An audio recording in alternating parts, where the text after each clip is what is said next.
Pour ce qui est de Michel Villermoz, il y a de nombreuses pièces de théâtre. Donc il était à la Comédie Française depuis 2003 en tant que pensionnaire. Oui. Et 2006, 7 en tant C'est que ça. sociétaire. Voilà. Ouais. Donc on peut dire aussi qu'il y a une cinquantaine de films, tout autant de pièces, une trentaine de pièces de théâtre et 2 nominations aux Molières, enfin 4 pour André le Magnifique. 6 même. Nomination 6. Ouais. Pour un magnifique. Ouais. Il y a eu pour la comédienne, la Révélation. Révélation, comédienne, La pièce. comédien, la pièce. À l'époque, il y avait un Molière qui c'était la meilleure pièce comique. Il y avait aussi un Molière, c'est le meilleur, le meilleur Molière, le Molière du théâtre privé. On faisait vraiment, à l'époque, il y avait vraiment dans les Molières, dans cette cérémonie, la distinction théâtre privé, théâtre public, et puis après ils ont voulu vraiment réunir dans une seule entité qui serait le théâtre en général, donc il n'y avait plus cette distinction entre le privé et le subventionné. Donc il y avait ça, il y avait meilleur spectacle de l'année, oui, privé, spectacle comique, création, auteur, meilleur auteur, et puis les 2 révélations théâtrales, féminines et masculines. Voilà. En fait, on parle d'André le Magnifique, c'est une date, un spectacle plutôt important parce que ça a été déclencheur d'un certain nombre de choses qui ont suivi derrière. Et donc j'aimerais bien que tu nous en parles parce que c'est une vraie aventure. Si on devait ouvrir un petit peu le débat, ça serait peut-être commencer sur quelle a été ta formation, comment tu as vécu ta formation, parce qu'en fait c'est précisément ce qu'ils sont en train de vivre en ce moment. Bien sûr. Je vais commencer avec le conservatoire à Orléans. Je suis d'Orléans, le conservatoire à Orléans. Et puis je suis monté après dans un cours à Paris qui était le cours périmonique, qui existe toujours, où j'ai rencontré André Obadia, qui est là, qui était prof à l'époque chez Périmoni. Et qui est intervenant ici parfois. Et chez Périmoni, puis après je suis rentré au conservatoire en 86. Et je suis sorti en 89. Voilà pour ce qui est de ma formation. Donc c'est un parcours assez, on va dire, classique, de cours, d'abord en province, et puis après à Paris, et puis après le conservatoire. Et puis après j'ai travaillé au JTN, dans le cadre du JTN, du Jeune Théâtre National, qui prend en charge les élèves du conservatoire pour des spectacles de metteurs en scène qui peuvent faire appel à des jeunes acteurs sortant du conservatoire, qui sont rémunérés via le Jeune Théâtre National, ça existe toujours d'ailleurs. Qui vient de fêter ses 40 ans. Oui, c'est 40 ans. Des très beaux rôles, des grands textes, et puis des metteurs en scène intéressants. Voilà. Puis c'est surtout, il y a un lieu avec des corps de métier, Ouais. comme on n'en voit presque plus nulle part, quoi. Non, il n'y a plus, déjà de troupes comme ça, permanentes. Il n'y en a pratiquement plus en France. Ça n'existe plus. Il y a quelques troupes, compagnies qui ont 1, 2, 3 acteurs maximum permanents et qui se maintiennent comme ça tant bien que mal, parce que voilà, la crise elle est pour tout le monde, et au théâtre ça fait mal pour beaucoup de compagnies, pour beaucoup de centres dramatiques, de scènes nationales qui ont beaucoup de mal à s'en sortir, qui ne peuvent pas se permettre d'avoir des permanents comédiens, qui ont des techniciens, heureusement encore, mais donc il n'y a plus de troupes comme celle de Planchon, de Lavaudan, qui étaient des grandes compagnies et des troupes en province importantes. Maintenant, la Comédie Française, c'est la seule troupe où on est 58 à ce jour, 58 comédiens, et avec tous ces corps de métier. Et tout. Ouais, En tout, je crois que il y a 450. C'est 450 personnes, la Comédie Française. Donc 58 comédiens, donc la majorité sont des techniciens, et après les administratifs de cette maison. pour le coup, c'est vraiment une ruche, quoi. C'est une ruche, ah oui, et ça bosse beaucoup. Hein. Ça, on répète, on joue. Enfin, moi là, je ne joue pas actuellement au théâtre, je ne fais que répéter. Mais il y en a qui bossent, beaucoup. Il y a le Théâtre du Soleil aussi.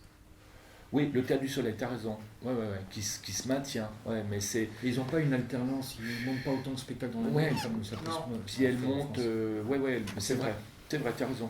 Mais c'est la dernière, à part le français, c'est la dernière, où elle a ses acteurs encore qui sont là, quelques acteurs qui sont là. Ouais. Tu as parlé tout à l'heure d'Ariane Mouchkine, justement. Tu avais fait quoi? J'avais fait un stage avec elle. Un stage de masque oui, de masques, mais des masques balinais. Pas des masques de comédia, des masques balinais. Tu peux en parler un peu? Moi, je sais que j'ai travaillé avec elle sur un stage de masques, des masques comédia. Comédia, ouais. C'est un personnage quand même, Ariane Mouchkine. Ah, Ariane Mouchkine, oui. Oh, bah oui, vous la connaissez. Voilà. Cobert, Philippe Cobert, voilà, en a parlé mieux que quiconque de Mouchkine. Voilà. Moi, c'est une personnage qui m'a le plus impressionné. C'est Mouchkine. J'avais fait un stage, puis après elle m'a demandé de rester. Donc je suis resté un peu, une semaine supplémentaire, 15 jours, puis après elle m'a vraiment demandé de rester un peu plus. Mais j'étais au conservatoire à l'époque, parce que ça c'était en 86. J'étais en même temps au conservatoire, ce qui pour elle était un truc, je n'avais rien dit, je n'avais pas dit que j'étais au conservatoire. C'était impossible d'être chez Mouchkine et au conservatoire, elle ne supportait pas. Donc j'avais menti, je n'avais pas dit que j'étais au conservatoire, parce que je voulais voir chez Mouchkine. Et je me rappelle le jour où je lui ai dit que j'allais m'en aller parce que c'était plus possible de rester, de faire les deux. Puis elle avait commencé ici, elle m'avait fait venir dans la cuisine de la cartoucherie en me disant « Trouve pas, Michel, que la peinture, elle n'est pas terrible ici. Hein, Michel, qu'est-ce que t'en penses ?» Je dis « Ouais. Tu ne trouves pas que ça mérite un petit coup de peinture ici ?» Bah oui. Bon, alors donc j'avais compris qu'il fallait rester, mais il fallait que je refasse la cuisine. Ça commence comme ça, ça marche là-bas, ça. Et le matin où j'avais décidé toute la nuit de lui dire que j'allais pas rester, ça a été un truc où j'en ai pas dormi de la nuit. Je savais pas comment lui dire, parce que homme ou femme, je pense que c'est le personnage qui m'a le plus impressionné. J'avais peur d'elle, j'avais vraiment peur. Quand le matin, parce que le matin elle est là, on commençait à 8h le matin, ça commence à 8h avec Mouchkine. Donc à 8h, faire du masque. Hein. Il ne faut pas aller en retard. Pas en retard, non, c'est pas 8h, c'est pas 8h05.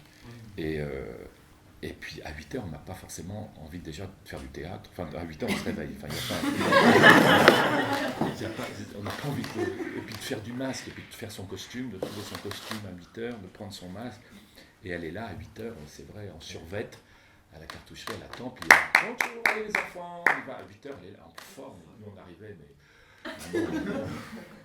Et le matin où je suis arrivé, et je parlais, je vous jure, je parlais comme ça, avec les... Ariane, est-ce que je peux te voir une seconde, s'il te plaît, j'ai juste un truc à te dire. J'étais terrorisé et je lui ai dit voilà, je ne vais pas pouvoir rester parce que très bien, au revoir. Non, Marianne, attends, je vais t'expliquer pourquoi. Non, c'est bon. Tu veux pas rester, tu t'en vas, merci, au revoir, je veux plus. Ariane, attends. Non, ça va, merci, au revoir. Hop, fini.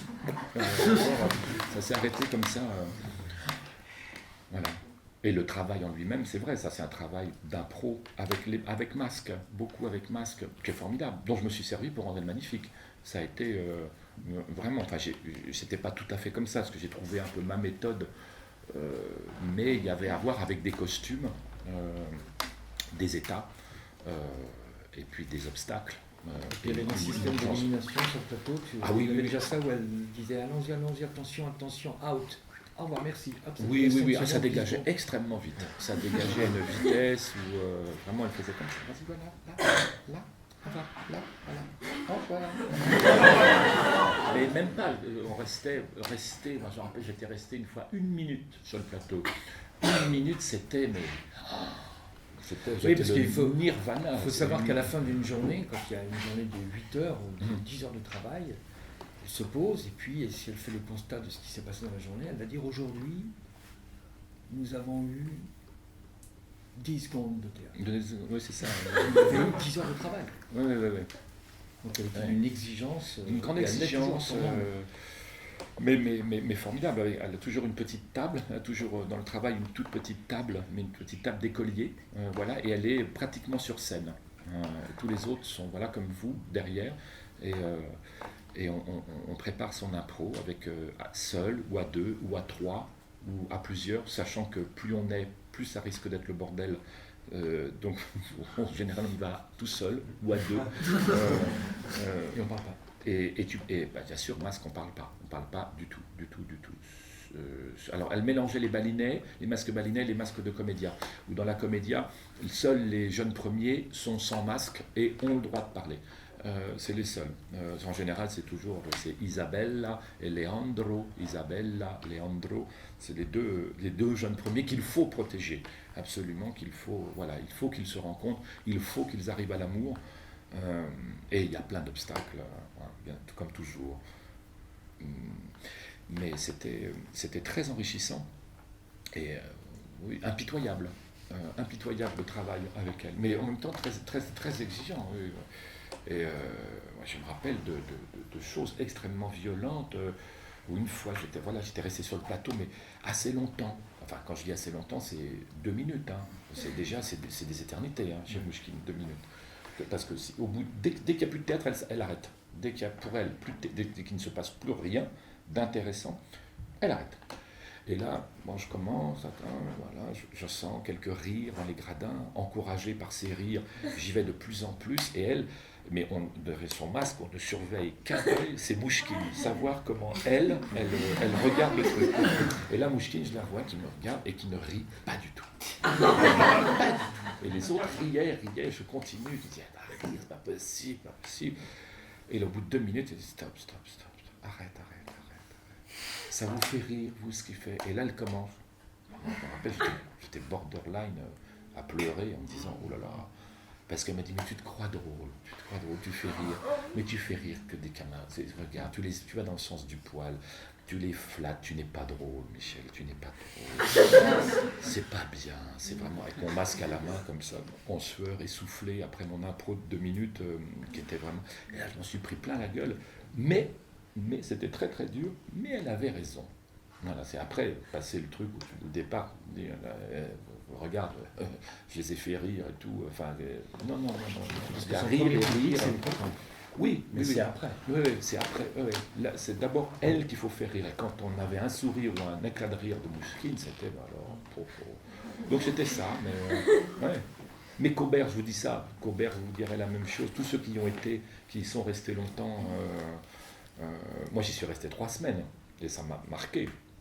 Donc j'imagine Cobert qui est resté 10 ans, commence à qui s'est construit avec Mouchkine, qui est au point de pas pouvoir s'en sortir d'ailleurs, d'exister à travers Mouchkine, à travers la danse du diable d'abord, son premier spectacle, et après toutes ces aventures que vous connaissez, Ferdinand, toute son aventure avec Mouchkine, après Mouchkine. Il en parle formidablement bien, mais c'est exactement ça. C'est une femme très attachante, très vampirisante, extrêmement exigeante, et en même temps qui est formidable, qui a une connaissance du théâtre, une connaissance de l'acteur. Puis ces spectacles sont là quand même. Souvent c'est quand même assez magnifique.